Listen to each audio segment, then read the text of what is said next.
morning, dear students.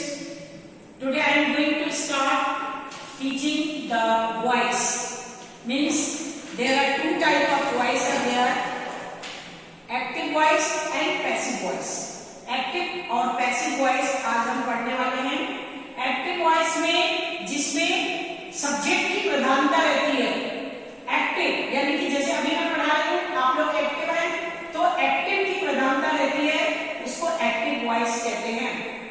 Passive voice जिसमें subject की, जिसमें आपको कर्म की प्रधानता रहेगी. पहले सब्जेक्ट की प्रधानता रहेगी, दूसरे में आपको एक्शन की प्रधानता रहेगी, उसको हम पैसिव वॉइस कहते हैं. जैसे कि हम अब इसको एक डेफिनेशन के द्वारा समझेंगे. जैसे कि a verb when it is form shows something the person, जिसमें पर्सन की प्रधानता रहेगी और जिसमें कोई भी सामान की प्रधानता रहेगी, उसको हम एक्टिव वॉइस कहते हैं. जैसे अभी मैं पढ़ा रही हूँ, आप लोग सुन रहे हैं, आप भी सब्जेक्ट है, मैं भी सब्जेक्ट हूँ, तो दोनों की प्रधानता है, तो इसको हम एक्टिव वॉइस कहते हैं. पैसिव वॉइस यानी कि जैसे a verb when it forms shows that person in thing is by the subject. अब जैसे कि हम जिसमें सब्जेक्ट की प्रधानता रहेगी, जैसे एक्शन की प्रधानता रहेगी, सब्जेक्ट के एक्शन की प्रधानता रहेगी, उसको हम पैसिव वॉइस कहते हैं. अब हम इसको एग्जाम्पल के जरिए समझेंगे. जैसे कि he eats an apple. He eats an apple. ही वह एप्पल खा रहा है, वह उसने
लग जाता है।